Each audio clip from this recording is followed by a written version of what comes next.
Dr. Alex Heazell and Bob Silver. So I'm going to hand it over right now to Alex. Hi, I'm talking to the middle of the afternoon, and I'm going to try and explain a little bit about that and discuss some of the findings of the Affirm study. And I was a co-investigator on this. So for those of you who aren't aware of the Affirm study, the Affirm study was what we call a step wedge cluster trial, and this is a little bit of a conglomeration of a quality improvement project. So you've got something that you want to roll out, and a randomised control trial where you do it in a staged fashion so you can compare before and after, but it's not as simple as just drawing a line in the sand and just saying everyone did it and everyone didn't do it and then everyone does it.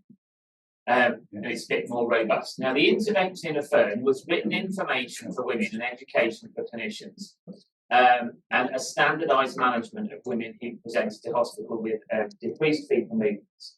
Now, that sounds really nice and easy, but actually it ended up being a little bit of a messy comparison. So the control group, a bit like I discussed earlier with saving babies' lives, were doing nothing.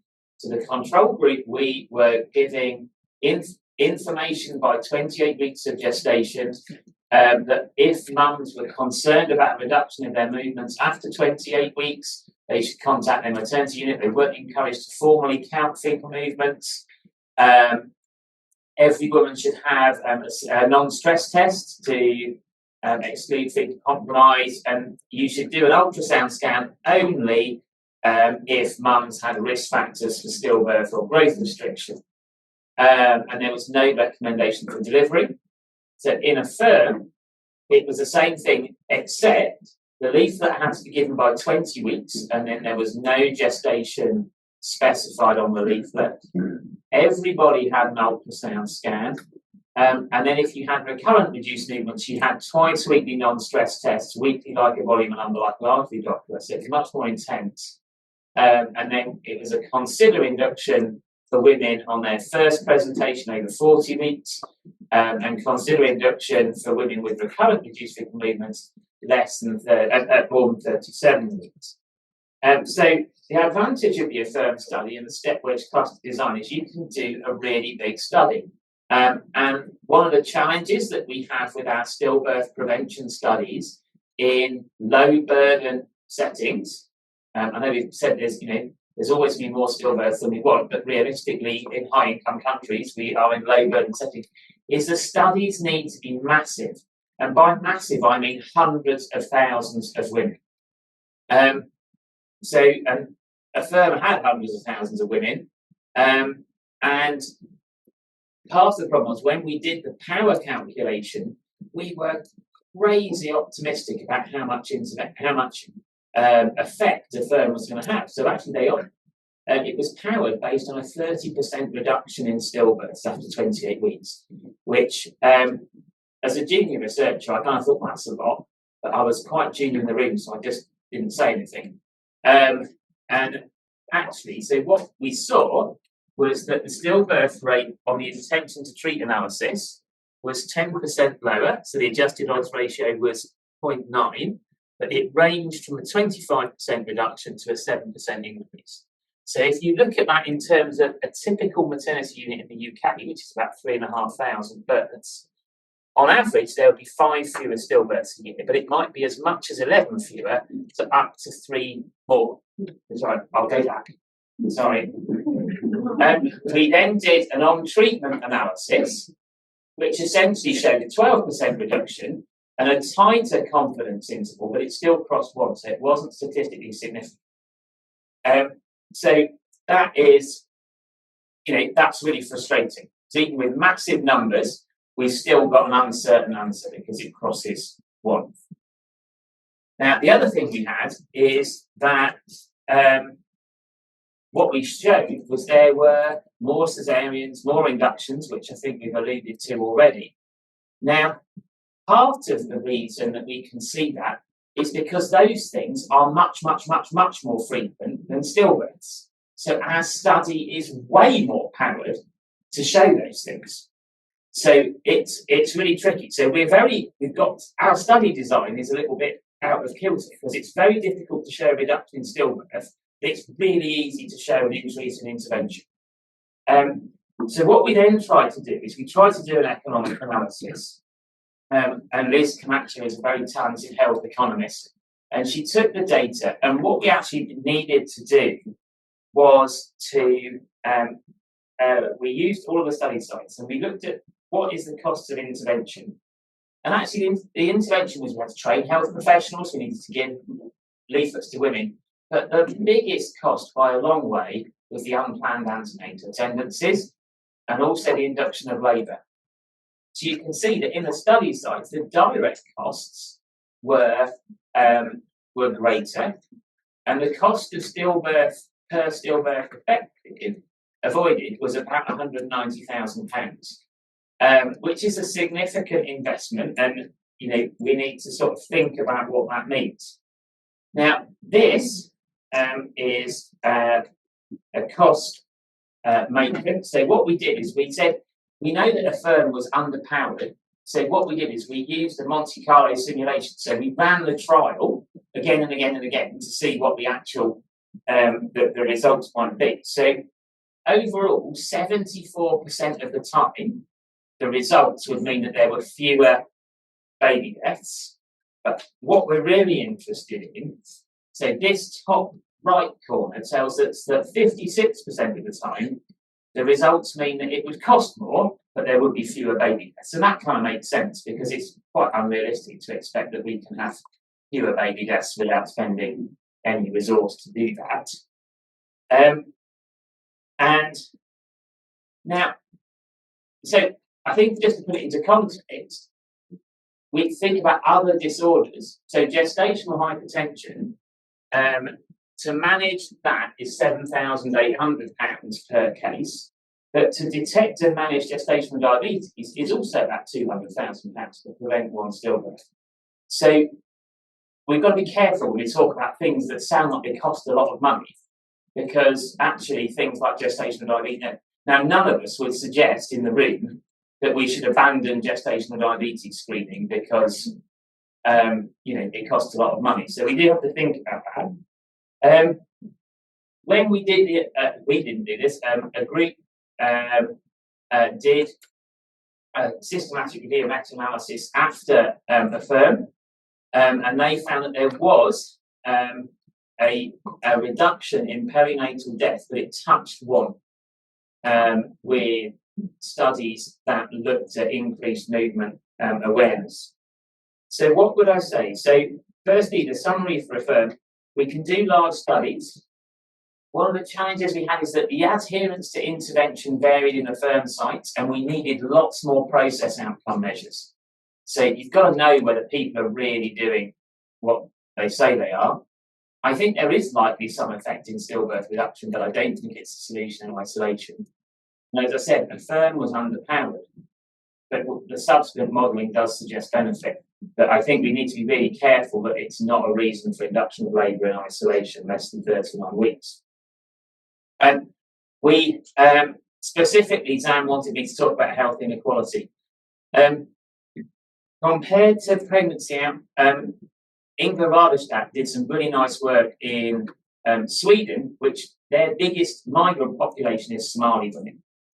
And their Somali population had worse outcomes than the women born in Sweden.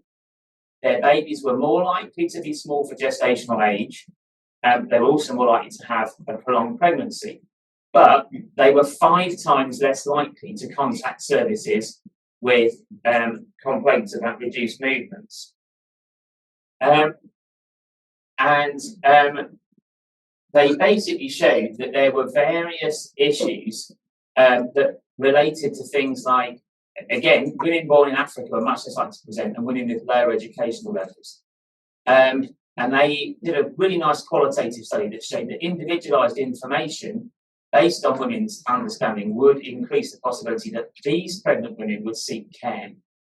They also used a lot of verbal communication within that community to see if it would make a difference. And just recently in Manchester, this is hot off the press. So we had a project called DAISY, which stands for Digital Animation in Service Improvement. If you type in DAISY and stillbirth into your phone, you will find the video.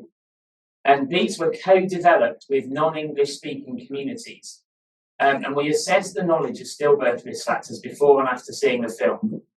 And it was really clear that before they saw this animation, a bit like your Safer Baby, Bangle, Baba Bangle, that there were really big gaps in those communities. Nobody knew anything about left-sided sleeping. Either-sided sleeping. The knowledge about fetal movements was rock bottom. So actually all the stuff that we're putting out there about this doesn't reach those communities. And you can see that we had a knowledge score about the symptoms and things they knew related to stillbirth, and in every single participant, and the one at the bottom actually just didn't default, she defaulted from follow-up, so really that 0 was a loss to follow-up rather than a knowledge got worse. Everybody else improved after watching the film. And a bit like your story about someone listening, we had mums who had reduced movements, they went back, they watched the film again because they weren't sure. And so I think trying to address those inequities is a really important thing about reduced movements. That's me.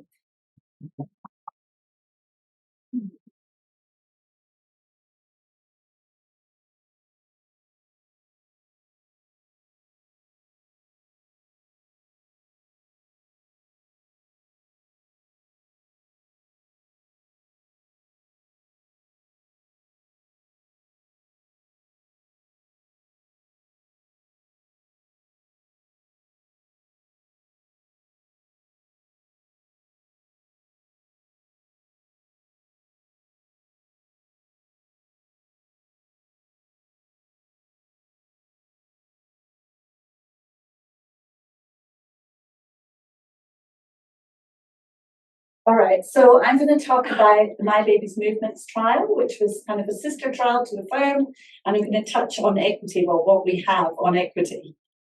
So before I start, I'd also like to acknowledge the traditional custodians of the land on which we meet today, and I hope I pronounce these correctly, but these are the homelands of the Shoshone, Paiute, Koshuti, and Ute tribes. I hope that's correct. Pay my respect to elders past and present, and acknowledge and celebrate First Nations and Indigenous peoples' connection to family, country, and culture. So just before we talk about fetal movements, hopefully you can see this, if it's actually working. Just see that actually moving. Okay, no, that's fine. That's supposed to be a little video of fetal movements, just to show how obvious they are to the pregnant women. Okay, so I'm going to start off with the guidelines that we had in Australia and New Zealand prior to this randomised controlled trial.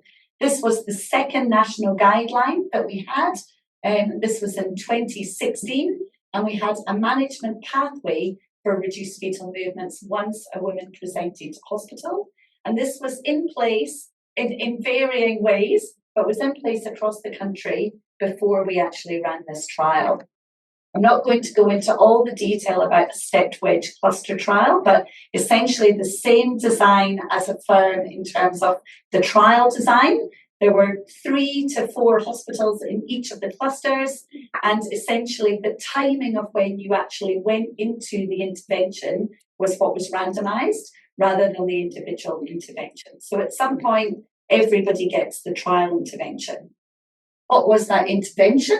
Something strange has happened to my slides here, but the intervention was increased awareness and education, and one of the components of that was a mobile app called My Baby's Movements app. And so you can see there, you would go on, it would tell you a little bit about the app, what it was for, and then you could click through and actually get more details. So what's happening, what's normal, what to do if you're worried. And there was also some additional things in there in terms of actual counters if you wanted to use those things. At the same time, we had awareness in terms of written leaflets, and these were all translated for the purposes of the trial. They're now in around 30 languages. I think during the trial we had around 21 languages. There were clinician education tools, and this is an e-learning, but we also had things like webinars, and we had sessions at each of the sites with each cluster, and you can see one of the teams there. What happened for each site is they got told about their randomization timing around a few months before. They were prepped in terms of site visits and the intervention and awareness by the NBM and their local team. And then just 1 month prior to starting, there were some audits so that we could actually see what was happening in terms of local practice in that hospital. Then they went into the intervention period, repeated those audits 6 months after, and then there was a final data extract, which was of routine data, was supposed to be seamless and speedy. We'll come back to that. All right, this is our concert statement. So we started off with just over 300,000 in this trial, and you can see as you go through, some of these births and deaths had to be removed in terms of the fact that they were termination for medical anomaly or a congenital anomaly, or we did not know the gestation of the birth, so we couldn't do our sort of primary outcome. So in the end, we were able to analyse around about 150,000 in each arm of the trial, intervention and control.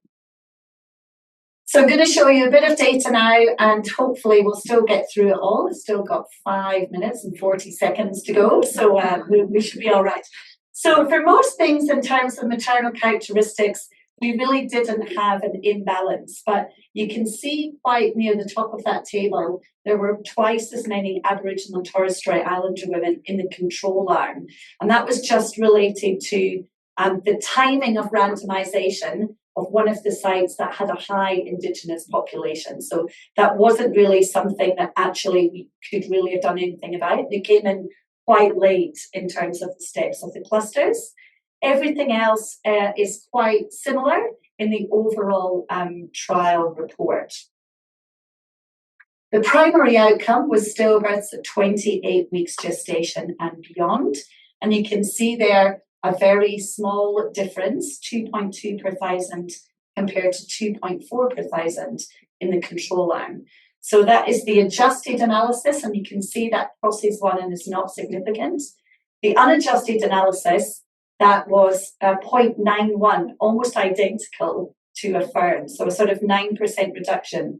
But on adjustment for calendar time and other important factors, some of the socio-demographic factors, you can see that there is no significant difference. But interestingly, when we adjusted for all of the factors, the most important thing here was time. So we had a significant difference between the first 18 months of the trial and the second 18 months. So basically, the interventions that were already happening were actually bringing down that stillbirth rate, and the addition of the trial on top didn't have an added advantage, essentially. What about some of the secondary outcomes? So you can see there, induction of labour and caesarean section, and we know from affirm that they both went up. And perhaps because we had this existing pathway in place, we didn't see significant increases. But you can see there, we've got a pretty high caesarean section there. In Australia, it's still going up. It's at about 35-36% now, but no difference in the trial. But there was a difference here in neonatal outcomes, and they were all significant. So there was a reduction in a composite adverse neonatal outcome and a reduction in the number of babies that were admitted to a nursery and that stayed in a nursery for more than 48 hours. You can see, again, not significant, but close to was this potential reduction in small for gestational age at 40 plus weeks. So what about the data we had on equity? Well, we have been able to look at those who were registered for the app by their sites and their socioeconomic status. So this is the deprivation quintile there on the left. You can see those that were registered, whereas about 45,500 versus those that were not.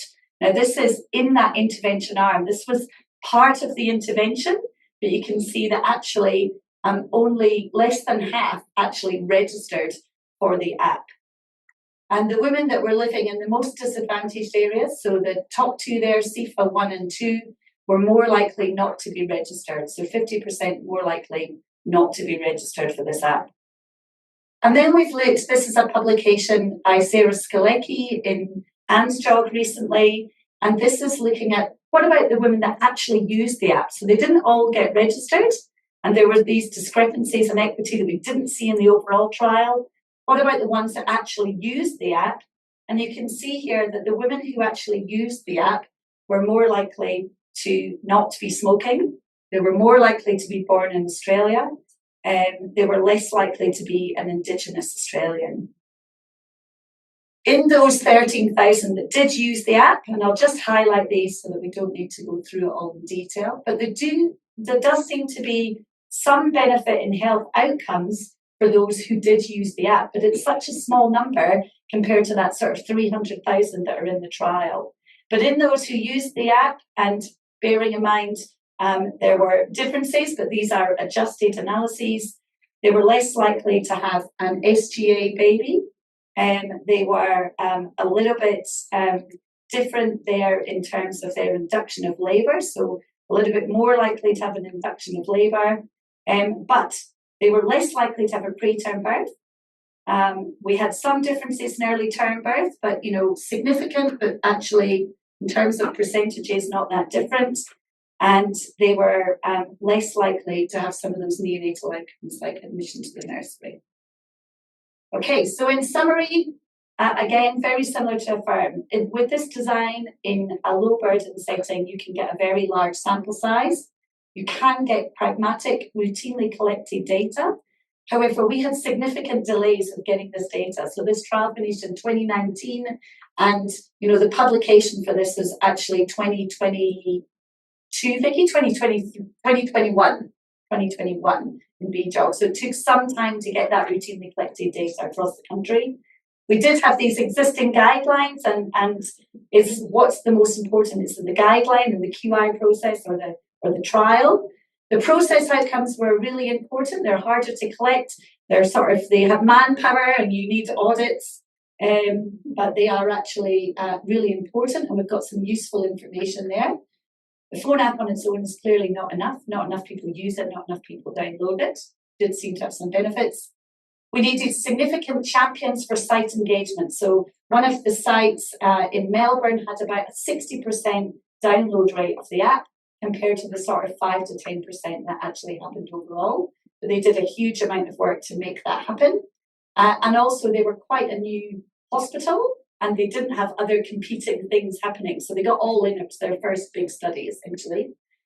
We know now we've got very skilled now at consumer engagement, and we do that for everything we do. And I think in hindsight for My Baby's Movements, we probably could have done that better at the very beginning. We do need a cost effectiveness analysis, and it's on the way. And lastly, as I've mentioned already, women who used the app were more likely to be born in Australia, higher SES, and in their first pregnancy. And if they didn't use the app, they were more likely to smoke and to be of Indigenous background. And a huge number of people and teams and places have helped with this trial, and we're still learning from it to date. Thank you.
That's what happened.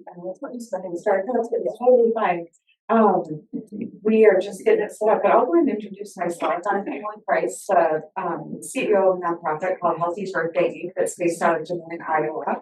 And in just a second, you'll see some images and some data related to the impact of our program. We were started and founded out of loss by 5 women who all endured the loss of their daughters to stillbirth in the early 2000s in Iowa. And as they didn't know each other before they met, but they all had completely healthy pregnancies until the very end when they weren't. And they all kind of looked at each other and said, what are we going to do to keep other families from joining our club? And they found some research out of Norway that actually Alex and Vicky were a part of that showed a 30% reduction in Norway's stillbirth rate by simply educating and empowering expectant parents to get to know your baby's normal movements in the 3rd trimester and to speak up to your doctor if you notice a change. When they saw that education from Norway and the wonderful reduction in stillbirth, they said, we can, let's try this in Iowa. Thank you so much. Let's try this in Iowa. And even if we just save one baby, it would be worth it. So these are just some of the lives that and babies who have arrived safely because of the campaign. They came to call it Count the Kicks. They took that research from Norway and turned it into a mom-centered campaign. So Count the Kicks is a highly effective evidence-based stillbirth prevention program. It's a proven early warning system for moms. Families in 36 US states and in 6 countries and their doctors have reached out to us to tell us that the program helped their baby arrive safely. These are our founders. Jan on the left, her daughter Grace was born still due to placental infarcts. Jan, whose daughter Jaden would have been 21 last week, she had a filamentous cord insertion. That was the cause of her stillbirth.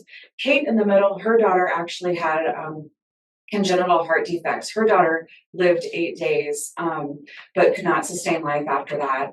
Janet and Tiffin on the right, both of their daughters, Grace and Madeline, had true knots in their umbilical cords. They didn't know each other before they lost their daughters, but they came to know each other and their families. They lost their daughters within months of each other. And in fact, Janet and Tiffin on the far right went to the same church together and lost their daughters within 7 weeks of each other, and didn't even know each other at the time, but were connected by their pastor and mutual friends along the way.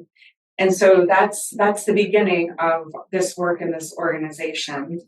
One of the things I should share is the stillbirth data. This is just slightly different than what was shared earlier, only because this is a 5-year average, and I believe what was shared earlier was the most recent on record in 2020. So this is a 5-year average from 17 to 22. Families are 15 times more likely in the US to endure a stillbirth than they are to endure the loss of their baby's SIDS. So in the US, in this 5-year average, 1 out of every 177 pregnancies ends in stillbirth. And as you can see, unacceptable racial disparities persist. You can see them on the screen, so I won't read them all out to you for the sake of time. So we do not ascribe to the outdated 10 and 2, even though it says count the kicks, it's not 10 and 2 or counting, as long as your baby gets 10 movements in 2 hours, your baby's just fine. That is extremely outdated, and research has proven that something that is more effective is getting to know your baby's normal movement patterns, the strength of your baby's movements, the frequency, and to speak up to your doctor if you notice a change. And so I just want to be clear that we are not 10 and 2. And so this is what the founders of our organization created with a soft launch in late 2007, early 2008. They took that Norway research, the Iowa Department of Health and Human Services. They worked with a local marketing firm as well.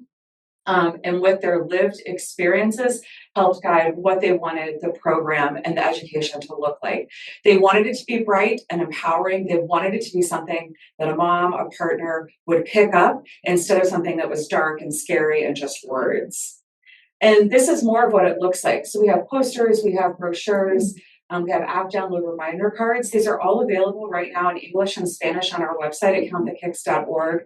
Nationally. In some states like Maine, where we launched about 1.5 years ago, they added additional languages. So we actually have Count the Kicks printed education in 9 languages in Maine, because it was anytime they actually launch any kind of public health campaign in Maine, it has to be in those 9 languages, which is very exciting and wonderful that they do that.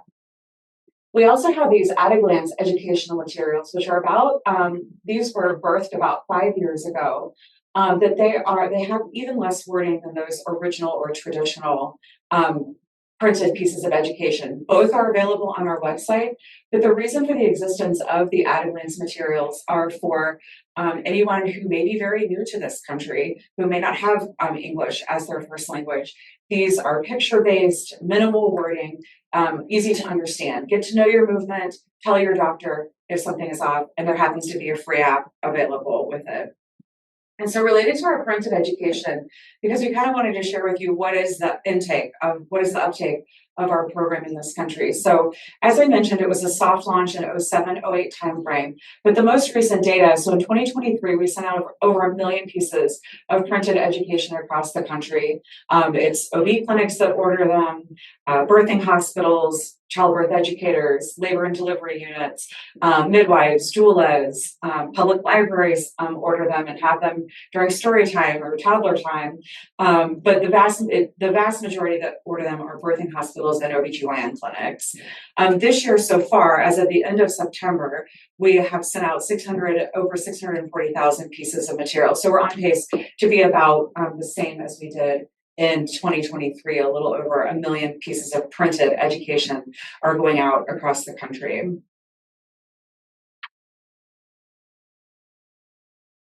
One of the things I should say that we don't know the answer to, and I wish we did, was so since we're here talking about equity, what I would love to know, we know all of their zip codes, we know all of their addresses actually, because that's how the materials get to them. So we know their zip codes. We know if they're going to under-resourced zip codes or high-resource zip codes. What we don't know is if these are how many hands of white women are they landing in versus the number of hands that they're landing in women of color. And so we would love to know that. But essentially, a hospital orders them, and there's no way to know then if it was given to, what the breakdown is between race and things like that. So that's something that we don't know that I wish we did know.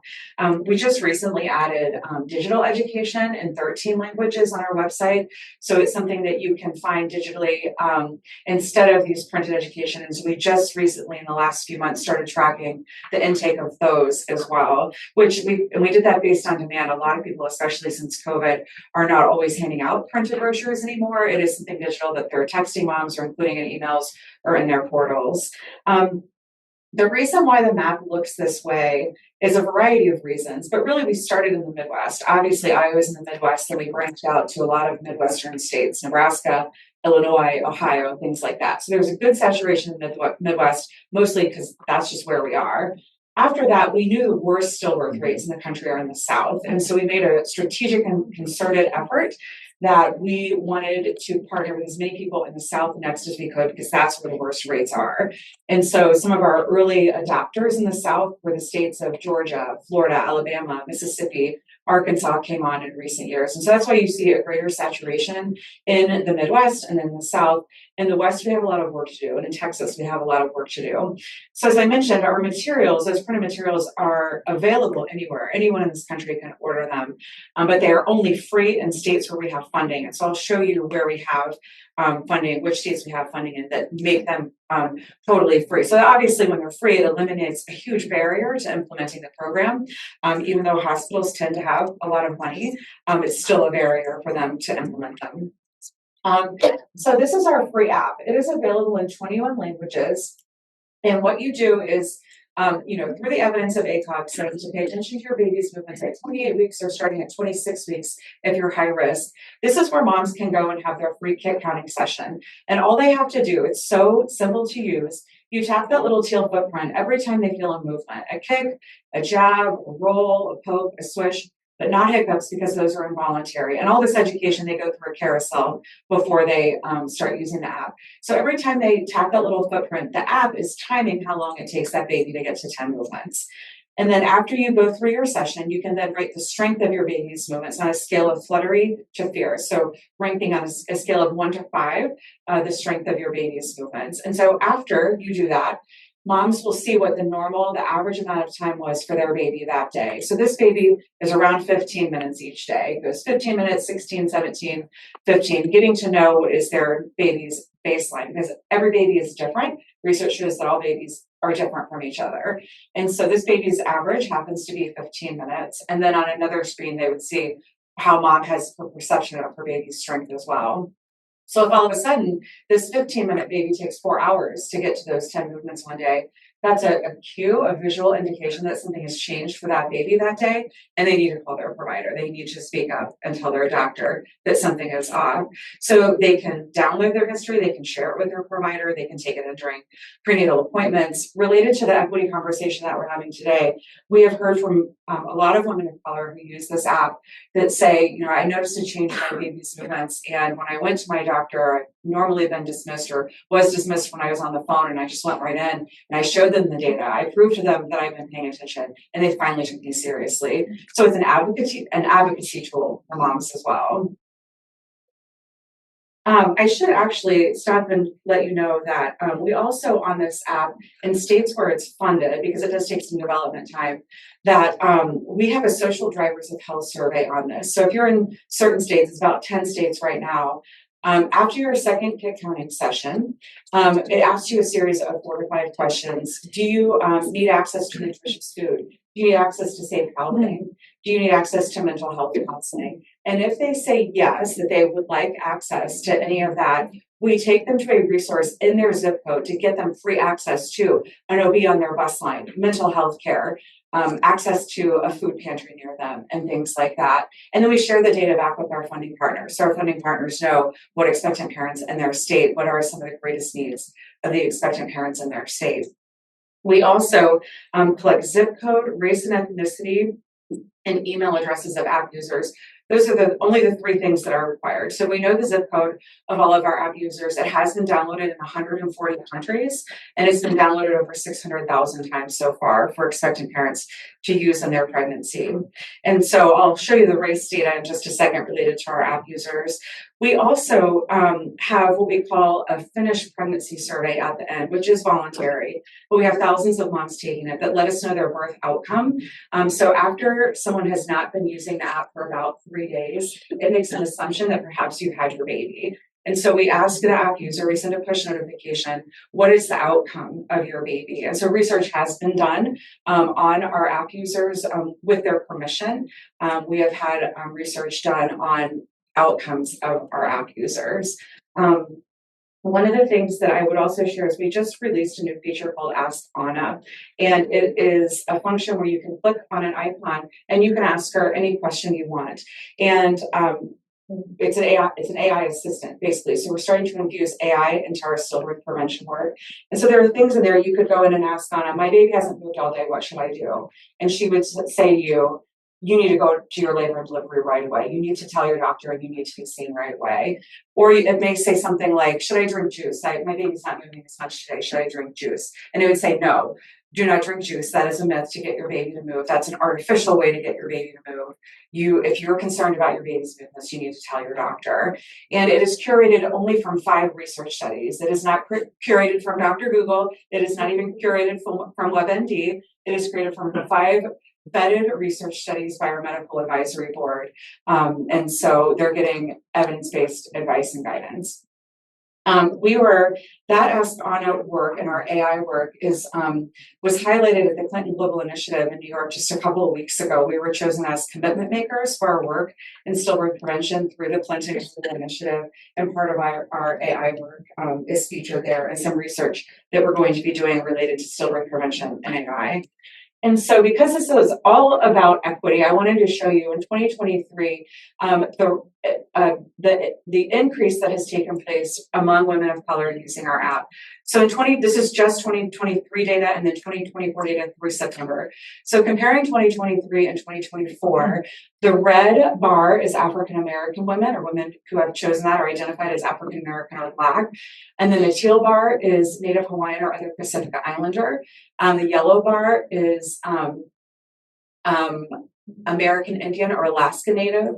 The green bar is Hispanic women. Purple is Asian women, and then black is those who identify as 2 or more races. And so app users who identify as Black, their app usage has increased 180% year over year, and this is only through September, so we still have 3 months left. Native Hawaiian, other Pacific Islander has increased 48%. American Indian or Alaska Native has increased 112%. App users who identify as Hispanic or Latino increased 128%. Those who identify as Asian, 217% increase.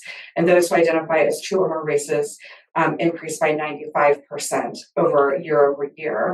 And we are averaging more than 11,000 new app users each month this year. Anywhere from 11 to 12,000 new app users is our average right now. Related to equity, we know that not all moms have smartphones. Not all moms have great access to broadband or Wi-Fi or internet access. So we have the low-tech version of our app, which is this movement monitoring band. And we partner with home visitors across the country. These are in WIC clinics, a wide variety. OBGYN clinics order them, birthing hospitals order them, and you essentially do the same thing. So there's a little how-to card that comes with them in multiple languages, and basically you do the same thing that you would do on the app. Every time you feel a movement, a kick, a jab, or a roll, you go from 1 to 10. So you time how long it takes your baby to get to 10 movements, and then you know how long on average each day. So if your baby's normal is 4 minutes to get to 10 movements each day, and all of a sudden your 4-minute baby takes 5 hours, that's a big change for your baby, and you need to go to your hospital, your doctor, and let them know that something has changed. And so that kind of information and guidance is on the postcard. We also, every time we launch in a state, we sit down and we have a strategy session. We look at the data, we look at the county level data, the race level data in that state, and we say, where do we need to be most? Who needs to hear about us most? So instead of taking an all-in-one approach, we learn about the data, we learn about the race data and what it's showing us. So for instance, this is how that strategy session with the health departments inform our work. We can place billboards if that health department has funded billboards. This is an example of a billboard that dots the freeway in Las Vegas. It was funded by our insurance company partner and that state Silver Summit. And these are all across freeways in Las Vegas and Orlando and other places where they've been funded by our partner. And the images that are on them are meant to reflect the audience in which we're trying to reach in that community. Another thing that we do when we launch in a state is just start with a pure mail and email campaign. And so the first thing we do is a letter that is typically signed by the chief, the person who has brought the program to that state. So it might be the head of Title V in that state, that MCH director. It could be the chief medical officer in the insurance company, that they just simply write a note and the partner logo is on top. It's co-branded and they say, we need all of us to raise awareness about stillbirth prevention. Here is the issue in our country. We're losing, or in our state, we're losing 300 babies every year. And one proven way to save more lives and to prevent preventable stillbirths is to educate on fetal movement monitoring and count the kicks. We believe in this, and so we know that we're going to help reduce the stillbirth rate with your help. And here's how we're going to do it. Here's our goal. And then on the back are the educational materials that gives them information on how to order them, a QR code that takes them straight to the website to order those. Alex, in February of 2023, published research on the uptake and intake of Count the Kicks in Iowa, compared to neighboring states of Minnesota, Missouri, and Illinois. And there's a link, you'll get these slides later, but there's a link if you would like to read that study. But one of the things that was highlighted in the study is that the stillbirth rate in Iowa went down 1% every 3 months for an entire decade, from 2008 to 2018, which was much faster than the US population average at that time. So here it is on a graph. The red line is the national trend, the national stillbirth rate from CDC Wonder. The teal dots are Iowa's stillbirth rate. And as I mentioned, we launched in 2008 with the soft launch. So if you can see, 2008 is where it's the second highest teal dot from the left there. So fairly close to the national average. And then you can see the trend line down. Obviously, there are years that it fluctuates. Right now in this country, we're at a 70-year high for congenital syphilis, which is obviously a contributor to stillbirth. So there are lots of factors that go into the stillbirth rate. But overall, in Iowa, our stillbirth rate has gone down to near record levels with the implementation of Count the Kicks. And what we're seeing is that we are sending in the right women at the right time. I know that when we enter into states, sometimes there's concern. Are you just going to flood the ER, or are you going to flood labor and delivery with moms that are so concerned about their baby's movements? And here's the thing, is that moms are already paying attention. Even if they don't know about Count the Kicks, they're in tune with their body. They are in tune with their body and their baby, and they know when something is off. We have that gut feeling, right? All Count the Kicks is doing is allowing expectant moms to get to know their baby in kernel and empowering them to speak up if they notice a change. And so related to this data and the work that Alex did in the BJOC study, it is important to note that obviously there are some years that are fluctuating. So if you see like 17, 18, and 19, where it's kind of weird nationally and it's kind of weird in Iowa too, it's our understanding that some data collection was changing at that time. And so we've been told that that could be an example of some of the fluctuations there. But overall, the trend line is down. We also know Alex took into account other confounding factors. So things like obviously syphilis outbreaks, but one of the things that he looked at that could lead to an increase or a decrease in a state's stillbirth rate. In Iowa, during the time frame that he studied, 08 to 18, factors like the smoking rate and the obesity rate in Iowa increased, despite having our stillbirth rate continue to go down. Smoking and obesity went up at the same time. And so despite all of that, we also, ACOG ranks Iowa dead last for access to obstetricians. We have maternal care deserts. We continue to have birthing hospitals close at alarming rates. And despite that, we still have one of the lowest stillbirth rates in the country. This is a look at the white stillbirth rate and the black stillbirth rate in Iowa. We do not have equity in Iowa. That is our dream. That is our goal, to have equity in Iowa, where hopefully there is no stillbirth rate. We know that not all stillbirths can be prevented. Our mission and our goal is to prevent as many as we can that are preventable. And our goal, of course, is to have equity in stillbirth. So the red bars that you see there is our black stillbirth rate, and the teal bar is our white stillbirth rate. Both are on the decline, but still there's not equity and there is more work to do. These are our current states, expansion states, in case you're interested. So states that are in yellow are full implementation of Count the Kicks statewide. The teal states are specific counties only. So like in California, for example, we are in LA and San Bernardino and in Fresno, but we are not statewide, meaning there's no funding statewide. So if you go onto our website in California and want to order for LA, you can. But if you wanted to order for San Francisco, there's no funding in San Francisco yet, and so you wouldn't be able to order there. Here are our funding partners in each state. It's kind of hard to read because it's kind of small, but The vast majority of our funding is from state health departments across the country, but I think our secondary funding and continuing to increase is insurance company funding or health foundation funding. They want to improve outcomes. They want to economically improve their bottom line by getting more babies here safely, and that's why they invest in our work. I know we started late, so I will fly through these super duper fast.